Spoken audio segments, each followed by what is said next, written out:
Welcome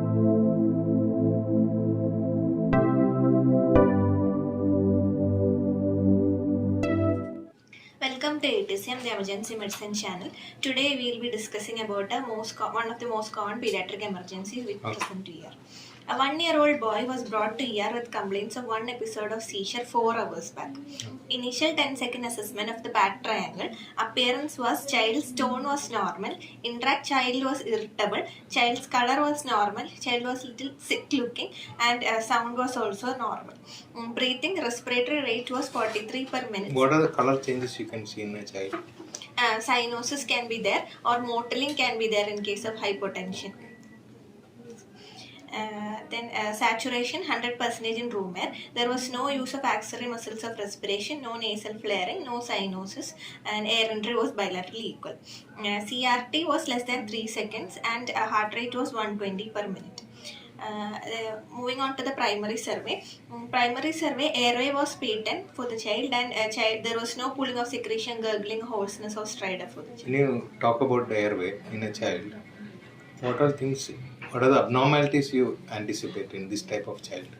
If this child immediately had a seizure or during seizures, airway can be might not be patent because there can be oral secretions might be there. Child is not in that sensorium to maintain that airway, so airway can be abnormal. And as compared to an adult, children will be having a larger size of tongue. Their adenoids will be enlarged and the larynx will be somewhat anterior and more superior. So such changes are there. High chance of obstruction. Obstruction is there. Breathing, respiratory rate was 43 per minute. Saturation was 100% in room air and air entry was bilaterally equal. There was no use of axillary muscles. Respiratory rate is high or for this age it is normal? This child age, if the child's age is between, if it is neonate to 1 year, less than 50 is the target, and this child is 1 year old. So more 1 than to 2 years. Slightly on the higher side. Higher side. 1 to 2 years it should be ideally less than 40. Air entry was then circulation, heart rate was 120 per minute, which is normal for this child. And all peripheral pulses were felt equally and bilaterally, and CRT was less than 3 seconds, and blood pressure was 80/50. This child's blood pressure can range somewhat between 72 to 92 systolic BP, so it is normal for this child. Disability GCS was E4, V4, M6. So since it is a child, the verbal outcome we will be determining based on the sounds and the activity of the child. So if V5, we will be telling if the child is cooing actively. V4 for an irritable child. V3 if the child cries to pain. V2 for a mourning child, and V1 for no response. So it was 14/15.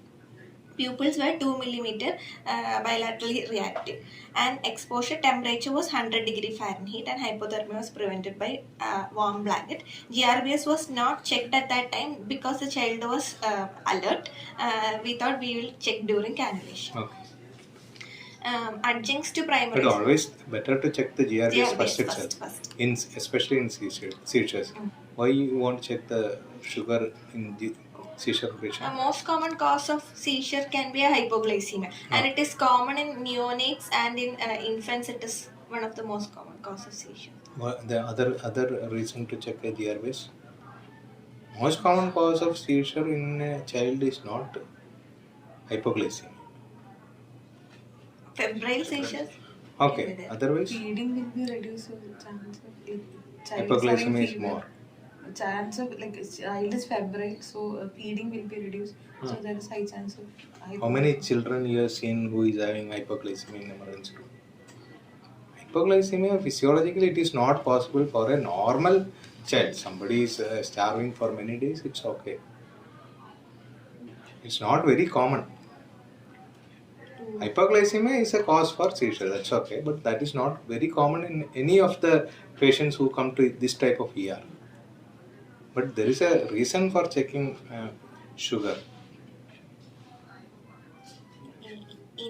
Prolonged seizure can produce hypoglycemia because the patient is continuously utilizing glucose. Okay, so prolonged seizure can produce hypoglycemia.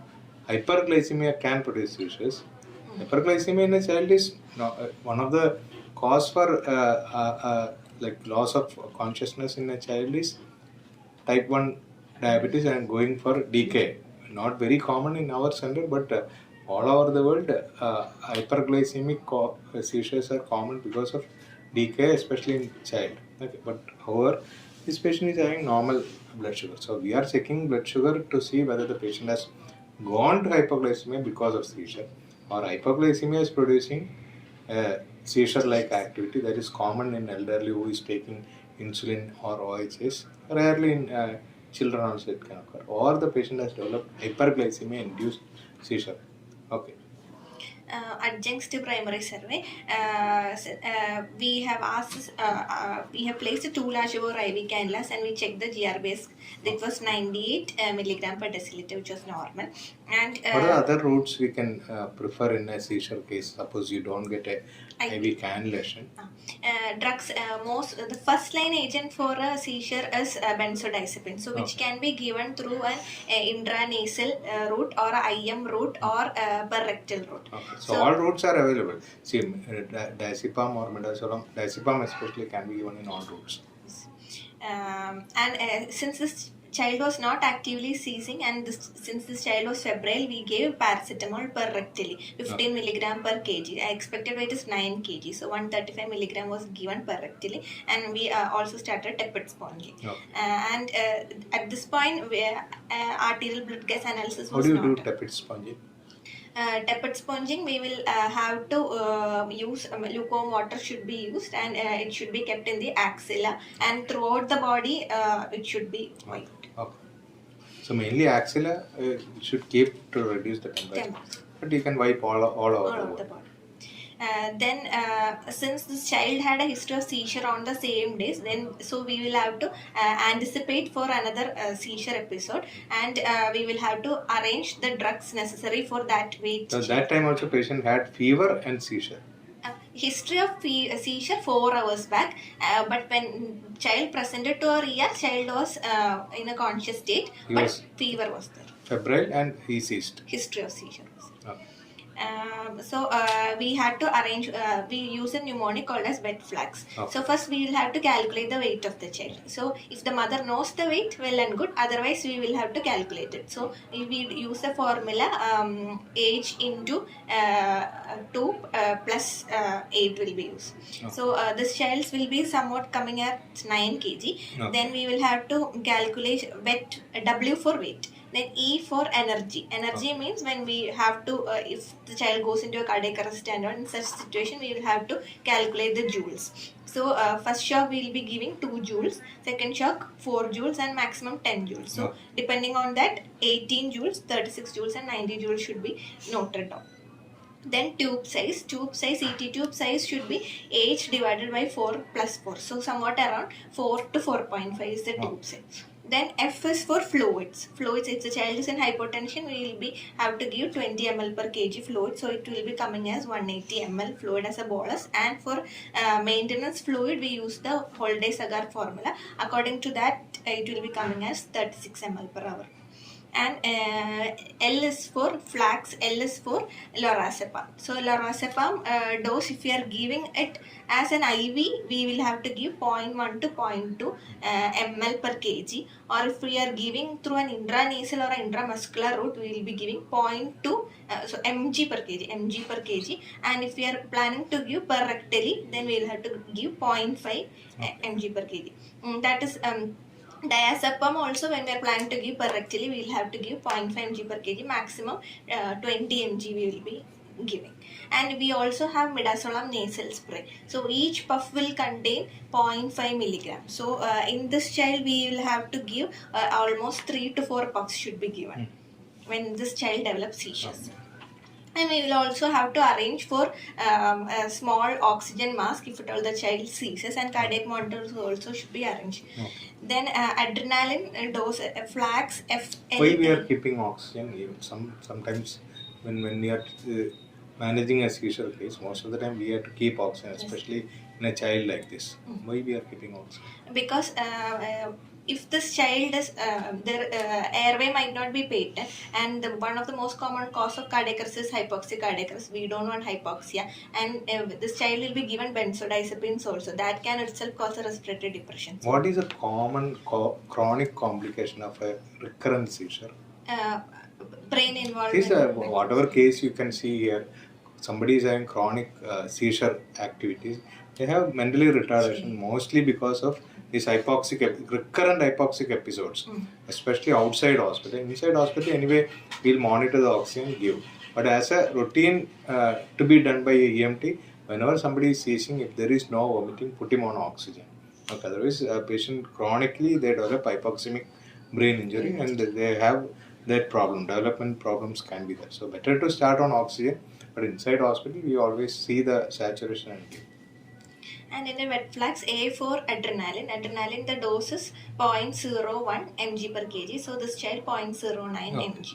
And G for glucose. If at all this child is having hypoglycemia, then we will have to calculate and keep the glucose to be given. So if it is if we are planning to give 10% dextrose, we will have to give 5 ml per kg. And if we are planning to give 25% dextrose, we will have to give 2 ml per kg as for hypoglycemia. Other than this wet flags, we will have to arrange suction tubings and all. So in this child, it will be coming around 8 to 10 size suction tube should be arranged, and cardiac monitor should be arranged for checking for any dysarrhythmias and other things, and even bradycardia, hypoxia induced bradycardia can also be there. Then we will also have to calculate and keep the doses of the drugs for intubation. If for drugs of intubation, we can preferable drugs in a seizure child can be propofol, ketamine and all, and the dose will be 1 to 2 mg per kg, and if it is etomidate 0.3 mg per kg, coming around 2.7. This much things should be kept ready in a child. Even though this child is stable, we will have to arrange these things. Coming to ample history, there is no allergies. Child is not on any medication. This child is a second child of a non-consanguineous marriage, and the antenatal history was uneventful. Then this child was born as a term LSCS child, and the indication for LSCS was previous cesarean. And child's birth weight was 3.2 kg, and the child cried immediately after birth. There was no postnatal history, eventful history, and the child was developmentally normal. The child is 1 year old, and this child is able to talk a few words, and child is able to walk with support. And the present weight is 8.8 kg. And immunization history also we should be asking. So child was last immunized in the 9th month. So no recent immunization history is there. And last meal was 6 hours back. Events was this child had fever since last 4 days, which was high grade intermittent fever, and child was admitted in outside hospital, and they did a urine routine which was showing urinary tract infection, and urine cultures were awaited. They started him on ceftriaxone. It's a male child. Male child. What are the causes of urinary tract infection in a male child like this? Male child, recurrent UTI and all, we will have to suspect some genitourinary complications. Reflux is the most common. Stricture and reflux are the most common things we have to rule out. That will be coming as a recurrent UTI. Otherwise, in males, it can be because of some E. coli infection or viral infections or urethritis, or sometimes a child might be manipulating the external genitalia, that itself can cause UTI. UTIs are not very common in male child. It can be there in female child, but if there is a male UTI, you have to always investigate what is the reason, any structural deformity or this thing should be investigated. Then the child was started on ceftriaxone antibiotic 50 milligram per kg.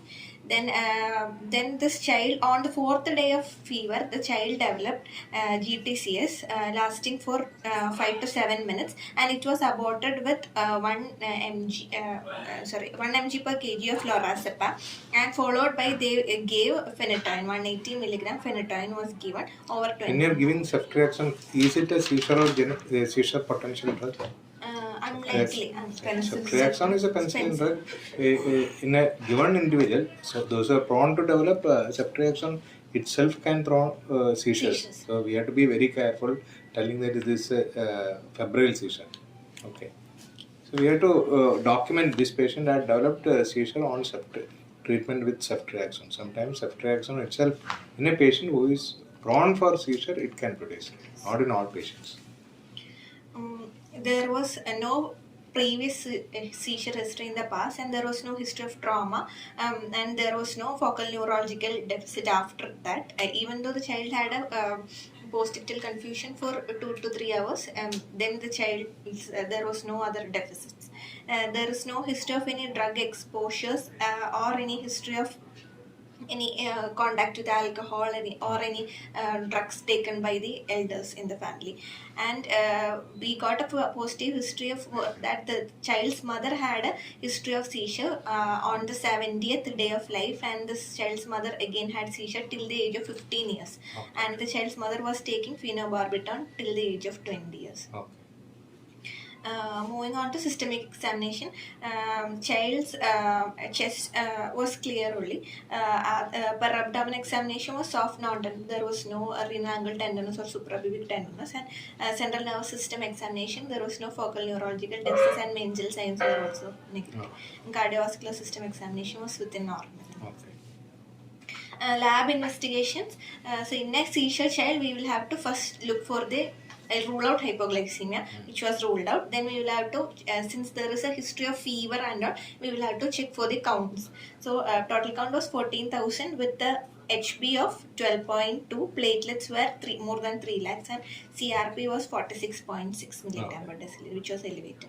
Then we will have to rule out other electrolyte abnormalities. So in children there can be hyponatremia, hypomagnesemia, then hypocalcemia, which can cause seizures. So but this was normal for this child. This child's sodium was 138, calcium was 9, and magnesium was 2.9.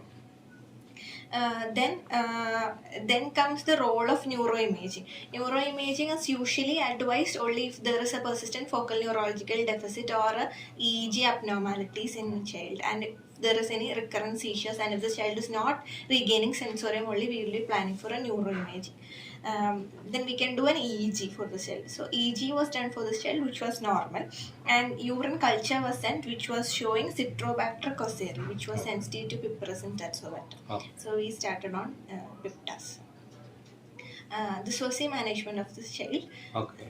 How do you manage a seizure if it does not subside in a status epilepticus in emergency room, whether it is a child or elderly or whatever it is, pregnant lady? How do you manage? So status epilepticus by definition is a seizure lasting for more than 5 minutes, or if the seizure, 2 episodes of seizure in between this, if the patient is not gaining sensorium, that is called as status epilepticus. So initial management is, first we will have to put the patient in left lateral position, start on oxygen, connect cardiac monitors. If available, place an IV line, or we can give IM or intranasal route medications can be given. And the first line agent is benzodiazepine. In emergency room, airway protection is the most important thing, whether it is child or adult. Okay. If patient is after the seizure only, we will be able to put the patient on left lateral position. Otherwise, it will be very difficult to put the patient on left lateral position. Somebody is continuously seizing. Okay. So that we have to be very careful. And if there is a lot of secretions coming, then we will have to do suctioning. Okay. Suction is very important. Then benzodiazepine is the first line agent. Okay. So we can give lorazepam or midazolam can be given. Child midazolam we have, because we have midazolam nasal spray. We can give 0.1 to 0.2 mg per kg is the dose, and we will wait for 5 minutes for that to act, and after that, even after that, the child is continuing to have seizures, we can repeat one more dose. Okay. And still after that, the child is person is continuing to have seizures, then we will have to give the second line agent. Okay. So second line agent, either we can give a phenytoin or a fosphenytoin. Phenytoin 20 milligram per kg, and fosphenytoin we have 15 milligram per kg. Okay. The advantage of fosphenytoin is we can give it as intramuscular route. Okay. Then there will not be any chance of extravasation or any precipitation in IV tube. This can be given faster than phenytoin. Phenytoin we need at least 45 minutes. This can be given in 15 to 20 minutes. And dilution, it should be diluted in 100. Fosphenytoin can be diluted in both in dextrose and normal saline. The other one can be diluted only in normal saline. Okay, so that also you should remember, because many patients can have hypoglycemia. If there is hypoglycemia, you can put the phosphonatoin in dextrose and give. Then we can give Levipil can give, levetiracetam can be given. Same dose 20 milligram per kg can be given. Or if the child is on valproate, we can give valproate, or we can give phenobarbital also can be given. If at all this child already the patient is on some drugs, what else you should do? We should ask the history for the any history of drug withdrawal was. So we have to ask for the drug levels. Okay, if the patient is already on phenytoin, phosphonatoin, phenobarbital, whatever it is, patient is telling correctly is taking, then we have to take the drug level and start the treatment. Because if the drug level is very high and we are giving higher doses, patient go to it is not seizure. What happens if we give more phenytoin or other drugs, phenobarbital? They are arrhythmogenic. They are all pro-arrhythmic drugs. Okay, so the arrhythmias can occur if you go higher dose, and toxicity like altered behavior, all these things can occur. That can be given, or these are the 4 agents like phenytoin can be given, levetiracetam, phenobarbital, or valproic acid. And we can wait for 5 to 7 minutes. Even if that seizure is again persisting, then we can either give a second dose of the same injection. You can repeat one more time, or we can give another agent. Out of the 4, we can give another agent. And if still the person is having seizure, then we will have to plan on induction agent or like paralyzing the patient like that. So we will have to give propofol, or we can give pentobarbital. If you are not able to control with your routine drugs, what are the complications you can get in the patient? Brain will be going. There is a anyway, hypoxic brain injury can occur. Other than that, there is chance of hypoxia. Hypoxia is one major problem. Aspiration is there. Aspiration then. In children and all, hypoxic cardiac arrest can occur. Okay. Then hypoxia, and you told hypoxia and aspiration. That is the major complication. That much neurologically part is getting worsened. Hypoxic and encephalopathy. Brain worsening, like the same area is getting repeated. Okay. Then patient continuously seizures for many hours.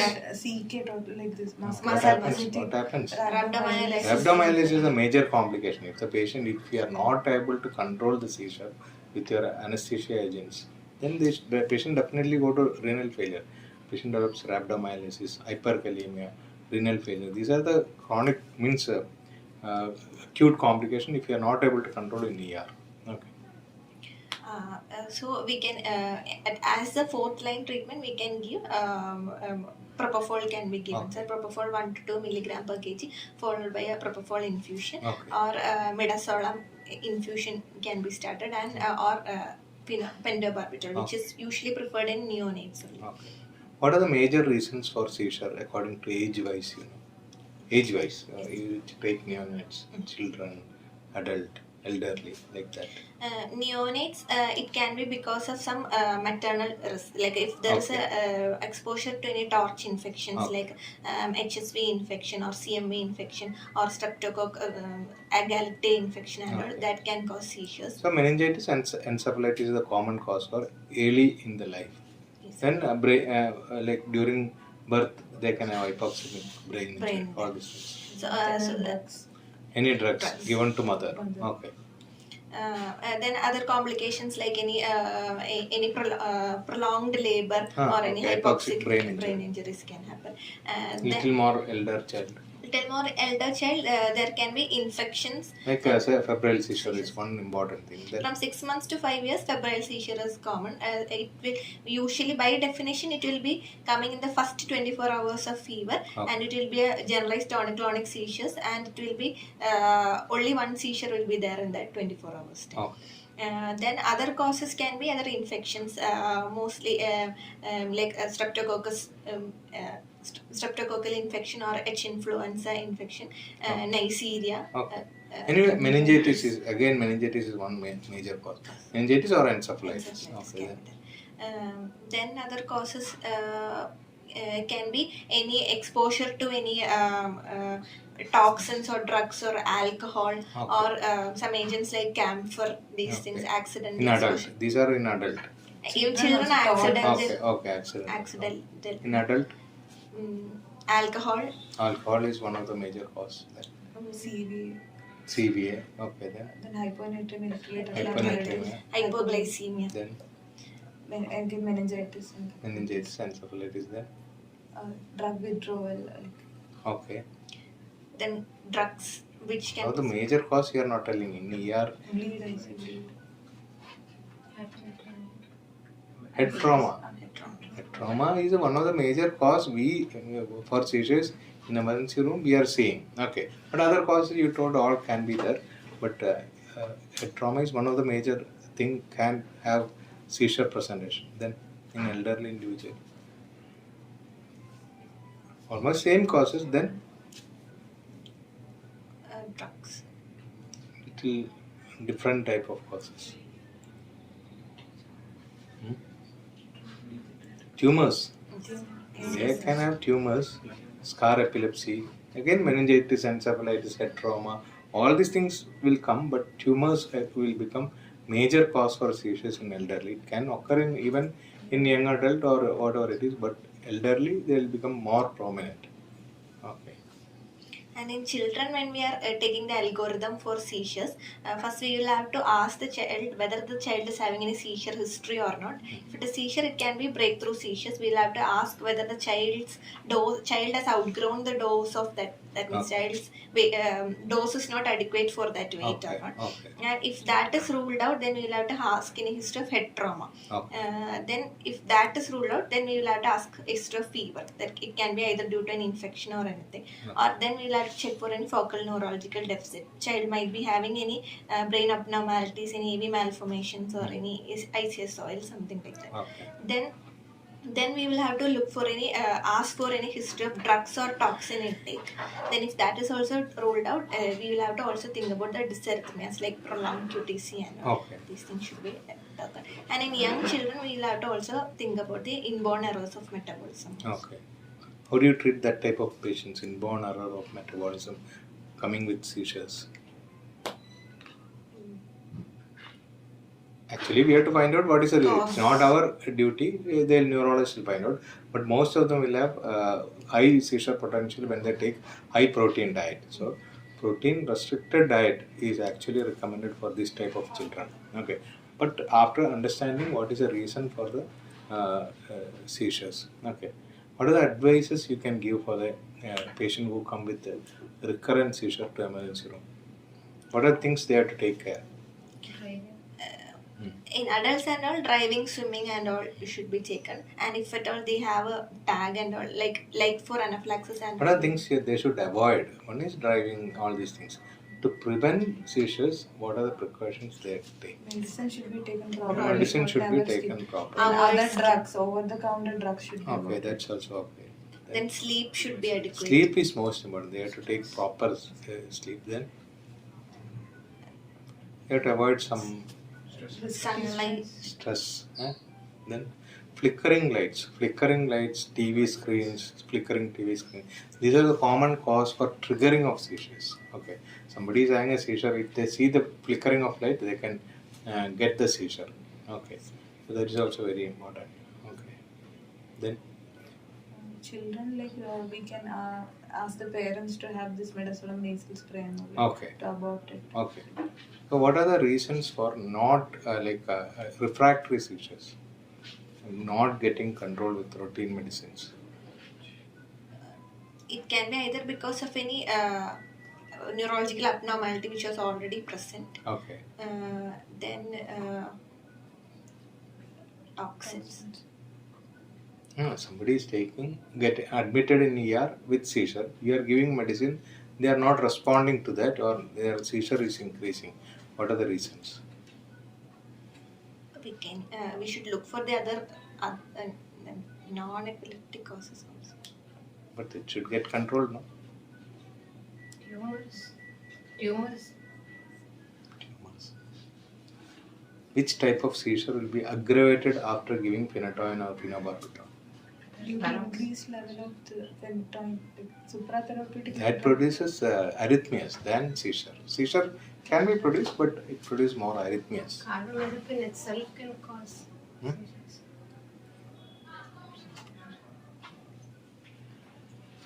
Porphyria? What is the problem of porphyria? Drugs. Some drugs can. Most of the drugs which we use for seizure, like phenytoin, phenobarbital, all these things can produce seizure. Okay, so if somebody is coming with seizure, red urine, muscle pain, then if the patient is not getting control with your routine drugs, then what is the treatment? How do you manage the porphyria-induced seizure? That is common in children. Acute intermittent porphyria. Heme is not available. Fluids. Here, midazolam or whatever, diazepam, they can be used. Then dextrose is the treatment. Dextrose is the treatment for acute intermittent porphyria. So these are the only two things we can give in emergency room. Like you told, heme is if it is available, we can give it. But unfortunately, it is not available. How do you manage seizure in pregnancy? It can be because of any eclampsia, so that also should be kept in mind, and we will have to give magnesium sulfate as an IM dose. 4 to 6 grams should be given as an IM dose, and followed by infusion, either an IV infusion or we will have to give every 4th hourly. We will have to give. Eclampsia, you have two problems. One is seizure, that will be taken care by magnesium. Other one is hypertension. How do you manage hypertension?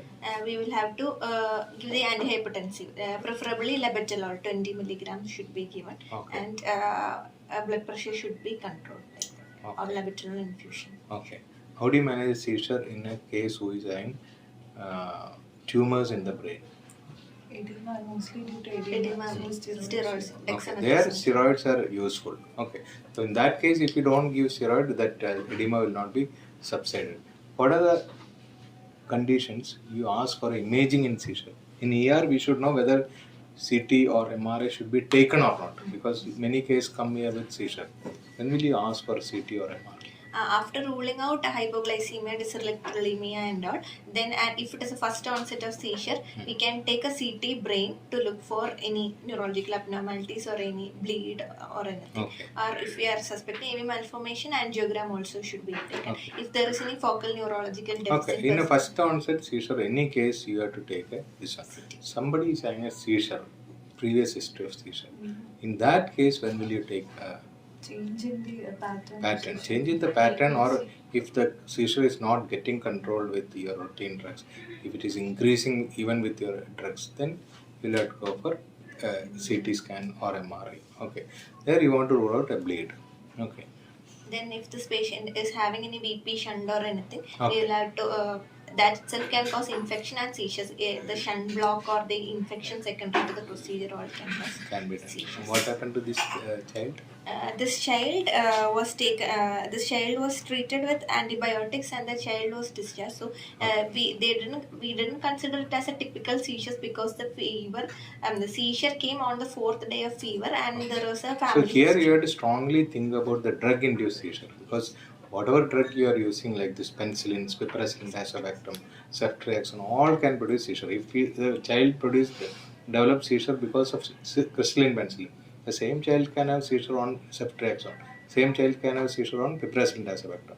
So in that case, if you have something like that, if it is not a febrile seizure, if it is not any other reason, drug should be stopped or changed to some other drug which cannot produce seizure. What are the drugs? Antibiotics can produce seizure.